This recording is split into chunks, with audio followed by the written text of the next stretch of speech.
श्री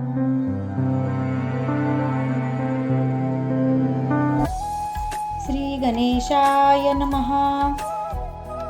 सार्थ श्री ज्ञानेश्वरी. माऊलींच्या चरणी माझे साष्टांग दंडवत.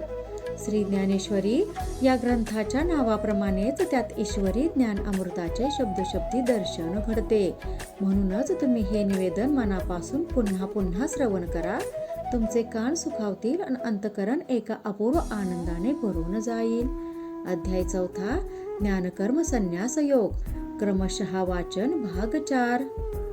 अर्जुना, तू जसा स्वतःला समजतोस तसा तू पातकांचे आगर, भ्रांतीचा सागर आणि भ्रमाचा पर्वत जरी असलास तरी त्या एका ज्ञानापुढे या सर्व गोष्टी तुच्छ आहेत. त्या ज्ञानाच्या अंगात एवढी मोठी प्रचंड शक्ती आहे की ते परमात्म ज्ञान जसे का चित्तात उदय पावते त्याबरोबर हे विश्व खरे आहे हा भ्रम एका क्षणात दूर निघून जातो. अशा या प्रभावी ज्ञानभास्करापुढे अज्ञानाची ती काय कथा. म्हणून तू मनात कोणतीच शंका आणू नकोस. ज्ञान मिळव, कारण त्या एका ज्ञाना वाचून या जगात त्याच्या तोडीचे दुसरे काहीच नाही. तिन्ही लोकांची राख आकाशात उडवून देण्याची ताकद त्या प्रलय काळच्या वावटळीत आहे. तिच्या पुढे आकाशातले ते ढग म्हणजे काय, किंवा वाऱ्याच्या झंझावाताने भडकलेला अग्नी जो पाणी सुद्धा जाळून टाकतो. तो प्रलय काळचा अग्नी कधी गवत आणि साध्या लाकडांनी दबणार आहे का? असो, या गोष्टी घडणारच नसल्या तर त्यांचा उगाच विचार का करायचा. कारण आपण जसजसा सात्विक शुद्ध आत्मज्ञानाचा खोलवर विचार करत जाऊ तसे आपल्याला असे लक्षात येईल की त्या ज्ञानाच्या योग्यतेची दुसरी पवित्र अशी कोणतीच वस्तू नाही. ज्याप्रमाणे चैतन्य एकच आहे, दुसरे नाही, त्याप्रमाणे ज्ञान ही एकच उत्तम वस्तू आहे हे लक्षात ठेव. जर सूर्याचे तेज हे त्याच्या प्रतिबिंबाला मिळाले, आकाशाला जर कवटाळता आले, जर पृथ्वीच्या वजना इतकी अन्य कोणती तरी जड वस्तू मिळाली तर या ज्ञाना इतके अन्य काही अधिक मोलाचे आहे असे म्हणावे लागेल. या सर्वावरून हाच निकष निघतो की ज्ञानाची श्रेष्ठता, त्याचे पावित्र्य हे त्या ज्ञानालाच असे म्हणावे लागेल. अमृताची चव ही जशी फक्त अमृतासारखीच असते तसेच ज्ञानाला फक्त ज्ञानाचीच उपमा देता येते. तेव्हा आता या ज्ञानाबाबत अधिक बोलण्यात वेळ घालविणे योग्य नाही. तेव्हा अर्जुन म्हणाला, देवा, तू म्हणतोस ते अगदी बरोबर आहे. देवा, अरे पण ते ज्ञान कोणत्या साधनाने मिळवायचे? असा चाणाक्ष प्रश्न आता अर्जुन पुढे विचारणार हे कृष्णाने ओळखले. म्हणूनच तेच त्याला म्हणाले, हे अर्जुना, हेच ज्ञान कसे मिळवायचे किंवा प्राप्त करून घ्यायचे ते मी आता तुला सांगणार आहे. तू त्याकडे नीट लक्ष दे. ज्याचे मन आत्मसुखासाठी आर्त होते, ज्या मनाला विषयसक्तीची भुरळ पडत नाही, जे अनासक्त होते, इंद्रियांचा बडेजाव नसतो, जो आपल्या मनात कोणतीही इच्छा ठेवत नाही, जो आपले कर्म कर्तव्य नीट पार पाडतो आणि ज्याची अंतिम ज्ञानप्राप्तीवर श्रद्धा असते, अशा पुरुषाला शांतीने ओतप्रोत भरलेले आत्मज्ञान हे आपोआप प्राप्त होते. ते आत्मज्ञान मनात स्थिर झाले म्हणजे त्याला शांती सुखाचा अंकुर फुटतो. त्यातूनच आत्मबोधाचे रोपटे वर येते. मग अशा ज्ञानी पुरुषाला सर्वत्र त्या एका अनुपम्य शांतीचा अनुभव येतो. त्याला सर्वत्र शांती दिसते. त्या शांतीच्या ठिकाणी आपपर भाव हा बिलकुल नसतो. पार्था, अशा प्रकारे या ज्ञानाबद्दल जे आणि जेवढे म्हणून गुणवर्णन करावे तेवढे थोडेच आहे. भगवान पुढे अर्जुनास म्हणतात, आता तो विषय थोडा राहू दे. आता मी काय सांगतोय ते समजून घे. ज्याला अशा शुद्ध ज्ञानाची आवड नाही त्याचे जगणे निरर्थक होय.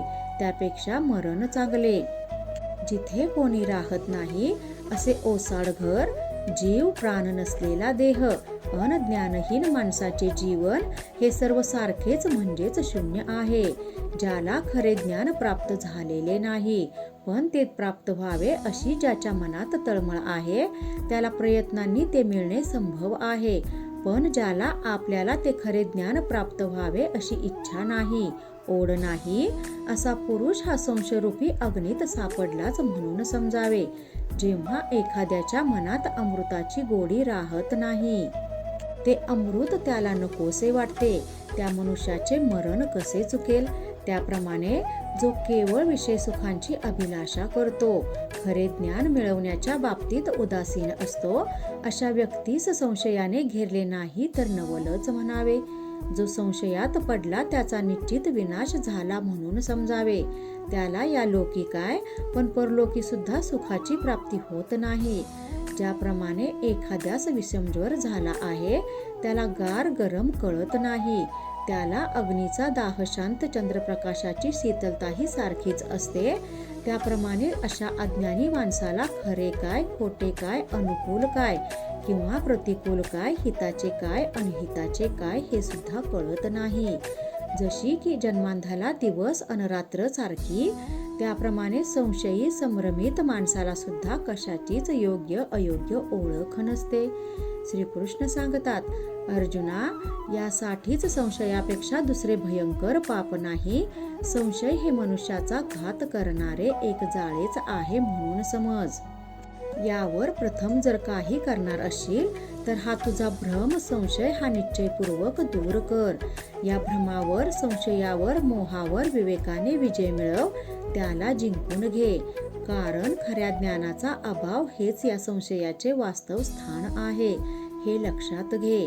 जेव्हा मानवी मनात अज्ञानाचा घोर गडद अंधार दाटतो, तेव्हा मनातला संशय जास्त वाढत जातो, त्यामुळे श्रद्धा डळमळीत होते, श्रद्धा मार्ग नाहीसा होतो. बरं, हा अज्ञानाचा अंधार केवळ मनातच दाटून राहतो असे नाही, तर तो बुद्धीलाही घेरतो, बुद्धी चालेनाशी होते, विचार विवेक थांबतो आणि परिणामी त्या माणसाला अवघ्या त्रैलोक्यात चहूकडे फक्त संशयच संशय दिसू लागतो. हे अज्ञान असे अन इतके जरी वाढले तरी त्याचा नाश करण्याचे एक प्रभावी साधन साहित्य आहे, ते म्हणजे ज्ञानरूपी खडग. त्या ज्ञान खडगाच्या तीव्र आघातानेच या संशयाला तोडून मोडून मनातून पार दूर करता येते. त्याचे जर मनातून समूळ असे उच्चाटन झाले तरच तो नाश पावतो. म्हणून हे पार्था, माझे तुला हेच सांगणे आहे की तुझ्या मनातला हा संशय मोह हे दूर कर. उठ आणि या संग्रामासाठी हातात शस्त्र घेऊन उभा राहा. संजय हा भाग सांगताना धृतराष्ट्रांना म्हणतो की, महाराज, अशा प्रकाराने जो स्वतः ज्ञानदीप आहे, जो ज्ञानाचे भांडार आहे, जो ज्ञानी लोकांचा जनक आहे, तो श्रीकृष्ण अर्जुनाचा मोह या आणि अशा शब्दात दूर करण्याचा प्रयत्न करतो आहे. यापुढे आता या मागील सर्व बोलण्याचा मनोमन विचार करून पुन्हा त्या श्रीकृष्ण भगवंतास आणखी काही प्रश्न हा नक्की विचारेल. तो सर्व कथाभाग, ती प्रश्न उत्तरे या पुढील अध्यायाच्या श्रवणात मोठ्या रसाळपणे येणार आहेत. ज्याच्या बोधामृतावरून 8ही रस ओवाळून टाकावेत, जो साधू संत अन सज्जनांचे अखंड विश्रांती स्थान आहे, ज्याच्या बोलामधून शांतरस प्रकटणार आहे, ज्या प्रभू बोलांचा अर्थ आणि त्यांचा गूढार्थ हा सागराच्या खोलीहून खोल आहे, त्या श्रीकृष्ण परमात्म्याचे संस्कृत भाषेतले बोल म्हणजेच निवेदन मी आता तुम्हास प्राकृत मराठी भाषेतून सांगणार आहे. ते ऐकण्यासाठी तुम्ही सादर व्हा, तत्पर व्हा. ज्याप्रमाणे सूर्यबिंब हे दिसायला जरी अगदी बेचक्यात मावण्या इतके दिसत असले तरी त्या सूर्यबिंबाचा प्रकाश हा अवघे त्रिभुवन प्रकाशित करून टाकणारा आहे, तसे हे प्रभूचे बोल मोठे गोड अन गूढार्थाने भरलेले आहेत. ज्याप्रमाणे दारीचा कल्पतरू हा त्या माणसाच्या सर्व मनोकामना पूर्ण करतो, त्याप्रमाणे हे बोल असून ते मोठे अर्थपूर्ण आहेत, म्हणूनच ते नीट समजून घ्या. श्रोते हो, या बाबतीत मी आता तुम्हा लोकांना नव्याने काय सांगू? तुम्ही या निवेदनाकडे लक्ष द्या. या श्रवणामृत साठवून घ्या. ज्याप्रमाणे एखादी मुळातच सुंदर, सुशील, गुणी, कुलशीलवती अन त्यातही ती एकनिष्ठ पतिव्रता असेल, तर जसे तिचे मोल हे अधिक श्रेष्ठ, त्याप्रमाणे या प्रभुबोलाचे मोल असणार आहेत. ते अलंकारिक अन शांतरसाने परिपूर्णपणे ओथंबलेले असणार आहेत. साखर ही मुळातच गोड अन मधुर. जर साखर हीच एखाद्याला औषध म्हणून दिली तर तो आवडीने का बरं खाणार नाही? जर मलयगिरीच्या सुगंधित वायूस अमृताची गोडी अन पंचम सुरांची साथ मिळाली तर त्या शीतल वाऱ्याने तनू सुखावेल, अमृत प्राशनाने रसनेची तृप्ती होईल अन पंचम स्वराच्या श्रवणाने कान सुखावतील. त्याप्रमाणे ही सुश्राव्य कथा ऐकून कानांचे पारणे फिटेल, संसार प्रपंचातले मनोविकार दूर होतील. जर मनशक्तीनेच शत्रूचा नाश होईल तर मग कमरेला कट्यार का हवी? जर दुधानेच रोग नाहीसा होणार असेल तर कडुलिंबाचा कडू रस का घ्यायचा? त्याप्रमाणे या पुढील कथेच्या श्रवणाने मनाला न जिंकता, इंद्रियांना दुःख क्लेश न देता, केवळ श्रवणाच्या पुण्याईनेच आपल्याला मोक्ष मिळणार आहे. म्हणून निवृत्तीनाथांचे शिष्य संत ज्ञानेश्वर महाराज श्रोत्यांना म्हणतात, सुजन हो, अगदी पूर्ण उत्कंठेने मनाचे कान करून तुम्ही हे गीता निरूपण श्रवण करा. इथे भावार्थ दीपिका या ग्रंथाचा 4था अध्याय पूर्ण होतो. कृपा त्या ज्ञानेश्वरीची, करून घ्या शुद्धी भक्तीने अंतरंगाची. रामकृष्ण हरी. गीता भागवत ज्ञानेश्वरी.